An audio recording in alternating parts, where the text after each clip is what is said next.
Hi எல்லோரும் எப்படி இருக்கீங்க? நல்லா இருக்கீங்களா? ஓகே, எல்லோரும் நல்லா இருப்பீங்கன்னு நினைக்கிறேன். நானும் நல்லா இருக்கேன். இன்றைக்கி இந்த வீடியோ வந்து உங்களுக்கு ரொம்ப ரொம்ப யூஸ்ஃபுல்லாக இருக்கும் தான் நான் நம்புகிறேன்.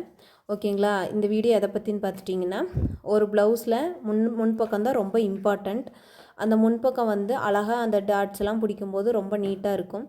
அந்த முன்பக்கத்தையும் இன்னும் கொஞ்சம் அழகாக்குறது வந்து பட்டி தான். ஓகேங்களா? ஒரு ப்ளவுஸுக்கு ஒரு இன்னும் எக்ஸ்ட்ரா லுக் கொடுக்கறது பட்டி தான். அந்த பட்டியை பற்றி தான் இன்றைக்கி நம்ம எப்படி ஈஸியாக ஜாயின் பண்ணுறது, அந்த பட்டியோட யூசேஜ் என்ன அப்படிங்கிறத பற்றி இந்த வீடியோவில் சொல்லியிருக்கேன். ஸ்கிப் பண்ணாமல் பாருங்கள். ஓகேங்களா? வீடியோக்குள்ளே போகலாமா? வாங்க போகலாம்.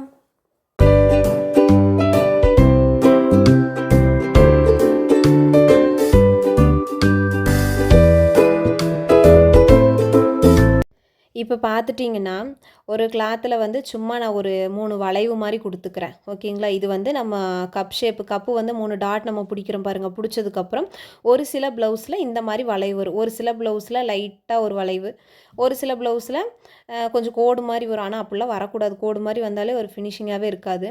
இன்னொரு இதில் வந்து நல்லாவே பெண்டாக இருக்கும். இன்னொரு பக்கம் வந்து ஊக்கு பக்கம் சின்னதாகவும் சைடு ஜாயின் பண்ணுற பக்கம் பெருசாகவும் இருக்கும். ஓகேங்களா? நம்ம பட்டி எப்படி ப்ளவுஸ் கூட ஜாயின் பண்ணணும்னா, இந்த மாதிரி வளைவுகள் எந்தெந்த ப்ளவுஸில் எப்படி வளைவுகள் வருதோ அதை பேஸ் பண்ணி தான் நம்ம பட்டியும் கட் பண்ணணும். ஓகேங்களா? ஆனால் நம்ம வந்து இப்போ ப்ளவுஸ் வந்து இந்த 3 டாட் பிடிச்சதுக்கப்புறம் இதோட ஷேப் என்னன்னு நமக்கு கிடச்சிரும். இதே நம்ம வந்து மார்க் பண்ணி நம்ம கட் பண்ணுறோம் பாருங்கள். அப்போ வந்து நம்ம பட்டி வரைஞ்சோன்னா இதோட ஷேப் என்னன்னு நமக்கு தெரியுமா? இப்போ சீனியர் டெய்லருக்குலாம் தெரியும். நல்லா ரொம்ப வருஷமாக தைக்கிறவங்களுக்குலாம் இந்த மாதிரி பெண்டு வந்தால் இந்த மாதிரி தான் பட்டிக்கு வளைவு கொடுக்கணும்னு தெரியும். இதே புதுசாக தைக்கிறவங்களுக்கு இது ரொம்ப கன்ஃபியூஷனாக இருக்குங்க. அதனால தான் அவங்களுக்கு புதுசாக பிகினர்ஸாக இருக்கிறவங்களுக்கு ரொம்ப ஈஸியாக கற்றுக்கிற மாதிரி நான் உங்களுக்கு பட்டி எப்படி கட் பண்ணி இது கூட ஜாயின் பண்ணுறது அப்படிங்கிறத சொல்கிறேன். ஓகேங்களா? இப்போது பட்டி கட் பண்ணுறதுக்காக நான் சும்மா நார்மலாக கட் பண்ண நம்ம ப்ளவுஸில் கட் பண்ணப்போ எக்ஸ்ட்ரா இருக்கும் பாருங்க, அந்த மாதிரி கிளாத் தான் எடுத்துருக்கிறேன். எதுவுமே நான் வளைவெல்லாம் எதுவுமே கட் பண்ணல. இனி தான் வளைவு போட போகிறேன்.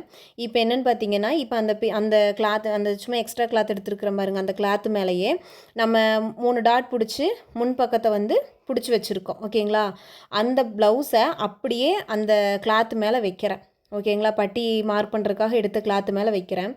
இது வந்து நினைக்கலாம், இது என்ன சும்மா இது மேலே வச்சு அப்படியே ஒரு வளைவு வரைஞ்சிட்டு அடிக்க போகிறீங்க அவ்வளோதானே, இதுக்கு என்ன ஒரு வீடியோவா அப்படின்னு நிறையா பேர் கேட்கலாம். இது இப்படி சும்மா வச்சு நம்ம மார்க் பண்ணுறது கிடையாதுங்க பட்டி. இதுக்காக ஏன்னா அப்படி இருந்துச்சுன்னா இதை ஒரு வீடியோவை எடுத்து போட வேண்டிய அவசியமே இல்லை.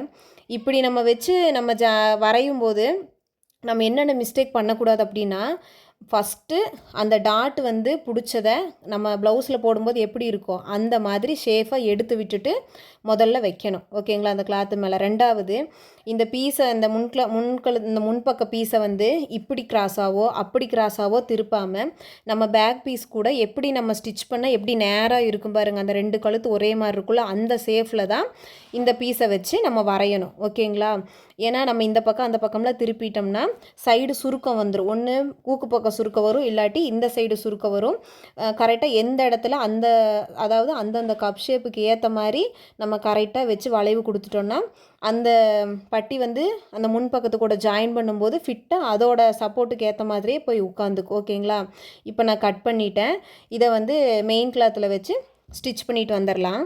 மெயின் கிளாத்து உள்பக்கம் இது வெளிப்பக்கம் இதுன்னு பார்த்து ஸ்டிச் பண்ணி எடுத்துக்கலாம். நான் ஓவர்லாக் போடுறனால நான் இப்படியே ஜாயின் பண்ணிப்பேன்.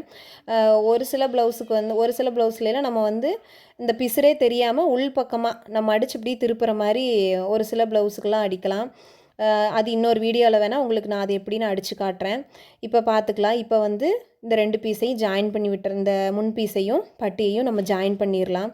ஓகேங்களா? நான் எப்போவுமே ஜாயின் பண்ணும்போது அந்த பட்டியில் ஒரு 1/4 இன்ச் இப்படி முன்னாடி தள்ளி தான் ஜாயின் பண்ணுவேன். ஏன்னா அந்த அடிச்சு இப்படி திருப்பும்போது முன்ன பின்ன இப்படி வந்துடும். அதுக்காக கொஞ்சம் இப்படி தள்ளி வச்சு அடிச்சிட்டா ஒன்றும் ப்ராப்ளம் இருக்காது. இப்போ அடித்து எடுத்துக்கலாம். பாருங்கள், இந்த மாதிரி தான் நான் வச்சு ஜாயின் பண்ணுவேன். இதில் பட்டியுமே இப்போ எப்படின்னா, இது வந்து இழுக்கக்கூடாதுங்க. மெயினாக அந்த கிராஸ் கட்டிங் ப்ளவுஸுக்கெலாம் வந்து சுத்தமாகவே இழுத்துறவே கூடாது. இழுத்தா அதுவும் ஒரு சுருக்க மாதிரி ஒரு மாதிரி வந்துடும். லேசாக அந்த பட்டிக்கும் இந்த முன்பக்க வளைவுக்கும் மேட்ச் ஆகிற மாதிரியே கட் பண்ணணும். இழுக்காமையும் மெதுவாக நம்ம எப்படி ஒரு சாஃப்டாக ஒரு பஞ்சு எப்படி கையில் பிடிச்சிருப்போம் அப்படியே மெதுவாக அமுக்காமல் அந்த மாதிரி லைட்டாக அப்படியே பிடிச்சி மெதுவாக அடித்து கொண்டு வந்துடணும். இப்போ நான் என்ன பண்ணுறேன்னா, அந்த சென்டர் டாட் பிடிச்சேன் பாருங்கள், அந்த இடத்துல வந்து பிசுறு மாதிரி வெளியில் தெரியாமல் இருக்கிறதுக்காக அந்த பீஸை உள்ளே தள்ளி விட்றேன். ஒரு கம்பி வச்சு லைட்டாக இப்படி ஒரு தள்ளி விட்டோன்னா உள்ளே போயிடும். ஏன்னா அது ஒரு சிலருக்கு வந்து இந்த ஓவர்லாக் போடாமல் இருக்கிறவங்களுக்கு வந்து என்ன ஆகும்னா, இதே கொஞ்சம் பட்டு சாரி மாதிரி இருந்துச்சுன்னா குத்தும். சரிங்களா, அந்த மார்புக்கிட்ட சும்மா குத்திக்கிட்டே இருக்கும். அது உங்களுக்கு ஒரு மாதிரி அரிக்கிற மாதிரி இருக்கும். அதனால் அந்த சென்டர் டாட்டை வந்து அப்படியே இதை வந்து உள்ளே அமுக்கி விட்ருவேன். அது உள்ளே போயிடும். நீங்களும் இந்த மாதிரி வேணால் ட்ரை பண்ணி பாருங்கள். ஈஸி தான். சும்மா ஒன்றும் இல்லை, ஒரு கம்பியை வச்சு இப்படியே உள்ளே தள்ளி விட்டால் அது போயிடும், அவ்வளோதான். இப்போ இந்த பட்டியை வந்து அடித்து எடுத்துக்கலாம். நம்ம மெதுவாக இழுக்காமல் 2 பீஸுக்கும் சமமாக வர்ற மாதிரி அடித்து எடுத்துருங்க. இதை இழுத்துறாதீங்க. இழுத்தீங்கன்னா அது ஒரு பக்கம் இழுத்துரும், இது ஒரு பக்கம் இழுத்துரும். ஓகேங்களா, இப்போ நான் அடித்து எடுத்துட்டேன். அடுத்து அந்த இன்னொரு பீஸையும் அடித்து எடுத்துக்கலாம். அடித்து நான் இப்போ ஓவர்லாக் போட்டு எடுத்துட்டேன். மேலே ஒரு அமுக்கு தையல் கொடுத்துடலாம். அப்போ தான் நீட்டாக அழகாக இருக்கும். இப்போ பாருங்கள், அந்த பட்டிக்கும் அந்த முன் பீஸுக்கும் எவ்வளோ அழகாக சூப்பராக இருக்குதுன்னு பாருங்கள். அந்த முன்னாடி இருக்கிற லைட்டாக அந்த கிராஸ் வந்துச்சுன்னா எக்ஸ்ட்ரா பீஸ் கட் பண்ணிக்கலாம். ரொம்ப வளைச்சலாக கட் பண்ணிடாதீங்க, ஸ்ட்ரைட்டாக இருக்கணும். ஓகேங்களா, அந்த ஊக்கு பட்டியும் இதுவும் கரெக்டாக இருக்கணும். சைடில் இருக்கிற அந்த எக்ஸ்ட்ரா பீஸை கட் பண்ணிடலாம். பிகினர்ஸாக இருக்கிறவங்க கொஞ்சம் ஒரு அந்த பக்கம் ஒரு 1 இன்ச்சு இந்த பக்கம் 1 இன்ச்சு எக்ஸ்ட்ராவே கட் பண்ணுங்கள். கட் பண்ணி ஜாயின் பண்ணுங்கள், தப்பு இல்லை. பத்தாமல் போச்சுன்னா தான் கஷ்டம். கொஞ்சம் எக்ஸ்ட்ரா இருந்துச்சுன்னா தப்பு இல்லை. நம்ம அந்த வரைகிற வளைவு மட்டும் கரெக்டாக இருந்தால் போதும். அந்த பக்கம் நீங்கள் ஒரு 1/4 இன்ச்சு, இந்த பக்கம் ஒரு 1/4 இன்ச்சு எக்ஸ்ட்ரா கொடுத்தாலும் ஒன்றும் தப்பு இல்லை. ஓகேங்களா, இப்போ பாருங்கள், ப்ளவுஸ் வந்து நான் பட்டி ஜாயின் பண்ணதுக்கப்புறமா முன்னாடி எவ்வளோ அழகாக இருக்குன்னு பாருங்கள். நான் அதை லைட்டாக தூக்கி தான் வச்சுருக்கிறேன். இப்போ பாருங்கள், நீட்டாக சூப்பராகிருச்சு. ஓகே, அடுத்து வந்து நம்ம பேக் பீஸ் கூட ஜாயின் பண்ணி கீழே எப்படி நம்ம மடிச்சடிக்கலாம் அப்படிங்கிறத பார்க்கலாம். ஓகேங்களா, அது ரொம்ப ஈஸி. எனக்கு தெரிஞ்சு எல்லாருக்குமே தெரியும்னு நினைக்கிறேன். சைடு ஜாயின் பண்ணிக்கலாம். இப்போது ஷோல்ட்ரு ஜாயின் பண்ணி எடுத்துட்டேன் நான். எடுத்துகிட்டு இப்போ கீழே வந்து மடிச்சடிக்கலாம். மடிச்சடிக்கிறது எல்லாருக்கும் தெரியும்னு நினைக்கிறேன். இதில் என்னென்னு பார்த்துட்டிங்கன்னா, இப்போ கரெக்டாக இந்த மடிச்சடிக்கிறதுமே நம்ம அந்த இடத்துல அந்த கஃப் டாட் பிடிச்சோம் பாருங்கள், அந்த இடத்துல வந்து ஃப்ளாட்டாக அமுக்கிட்டு அப்போ சும்மா நம்ம ஏனாதானோன்னு மட்டும் ஜாயின் பண்ணிடக்கூடாது. ஏன்னா அப்படி பண்ணிட்டோன்னா நம்ம ப்ளவுஸ் வந்து பாடியில் போடும்போது அந்த கஃப்க்கு ஏற்ற மாதிரி அந்த இடம் ஃபில் ஆனதுக்கப்புறம் பட்டி வந்து மேலே ஏற ஆரம்பிச்சிடும். ஓகேங்களா, பட்டி பத்தாமல் போயிடும். அதனால் என்ன பண்ணணும்னா, இந்த சென்டர் டாட்டெல்லாம் நல்லா அப்படி தூக்கி விட்டுட்டு நம்ம அதுக்கப்புறமா ஹாம்கோல் கிட்ட இங்கே 2 சரிசமமாக இருக்கிற மாதிரி பார்த்துட்டு கீழே எவ்வளோ எக்ஸ்ட்ரா கிளாத் வருதோ அந்த கிளாத்தை வந்து நம்ம மார்க் பண்ணிக்கலாம். ஓகேங்களா, இப்போ பாருங்கள், நான் 2 சைடுமே ஹாம்கோல் சைடு 2 பக்கமே சரிசமமாக மேலே வச்சுட்டு கீழே எவ்வளோ அந்த கீழே பேக் பீஸ் என்ன அளவுக்கு இருக்கோ அந்த உயரத்துக்கு வந்து நான் மார்க் பண்ணி எடுத்துட்டேன். இப்போ பார்த்துட்டிங்கன்னா முன்னாடி பக்கம் ஊக்கு பக்கம் வந்து அவங்களுக்கு எவ்வளோ வேணுமோ அந்த அளவுக்கு வச்சு மார்க் பண்ணிக்கலாம். 1/4 இன்ச்சு வந்து தையலுக்கு விட்டது போக எவ்வளோ வருதோ மார்க் பண்ணிக்கலாம். ஒரு சிலர் இல்லை எனக்கு ஸ்ட்ரைட்டாக இருந்தால் பரவாயில்ல அப்படின்னு கேட்பாங்க. ஒரு சிலர் இல்லை எனக்கு ரொம்ப கீழே இருக்கிற மாதிரி சுருண்டுக்குது அப்படிங்கும்போது நம்ம மேலே ஏற்றி அவங்களுக்கு ஏற்ற மாதிரி வச்சுக்கலாம். ஆனால் சைடு ஜாயின் பண்ணுற பக்கம் வந்து அந்த பேக் சைடுக்கு என்ன அளவு வருதோ அந்த அளவுக்கு தான் நம்ம வச்சு மார்க் பண்ணணும். ஓகேங்களா, இப்போது நான் இந்த கோட்டுக்கும் அந்த கோட்டுக்கும் ஒரு ஸ்ட்ரைட்டாக ஒரு கோடு போட்டுக்கிறேன். கோடு போட்டு இப்போ நம்ம வந்து அதை ஸ்டிச் பண்ணி எடுத்துக்கலாம்.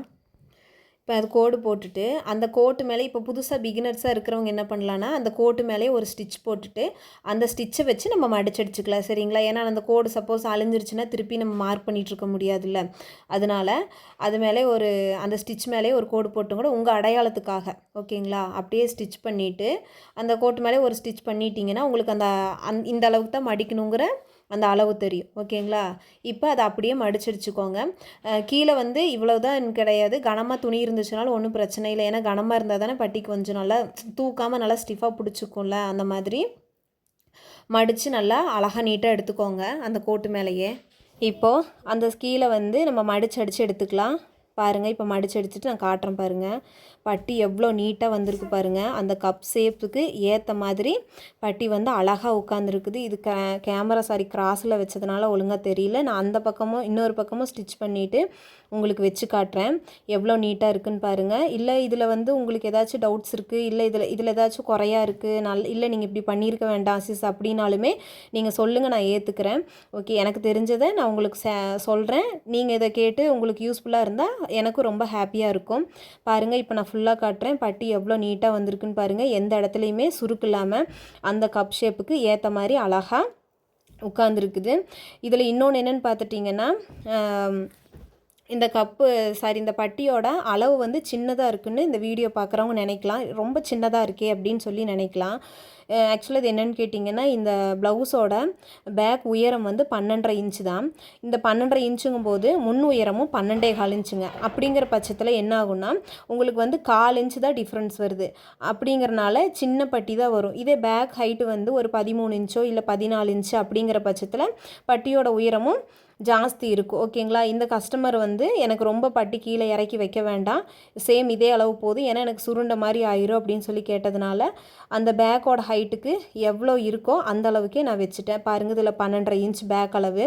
இப்போ ஃப்ரண்ட் அளவு உங்கள்கிட்ட எடுத்து காட்டுறேன் பாருங்கள். ஆக்சுவலாக இது வந்து ஒரு கிராஸ் கட்டிங் ப்ளவுஸு. நான் இழுக்கவே இல்லை, அப்படியே வச்சு உங்களுக்கு நான் இதை வச்சு காட்டுறேன். ஏன்னா இழுத்தா கூட ஒரு 1/4 இன்ச் 1/2 இன்ச்சு முன்ன பின்ன வரும், தெரியாது. அதனால் இது பாருங்கள், இப்படியே மடிச்சுக்கிற சென்டரில் அதை பிடிச்சி ஷோல்டர்கிட்ட பிடிச்சி இப்படியே மடித்து உங்கள்கிட்ட கீழே வச்சுட்டு தான் நான் டேப்லேயே அளக்க போகிறேன். ஓகேங்களா? பாருங்கள், இதில் 12.25 தான் வரும்.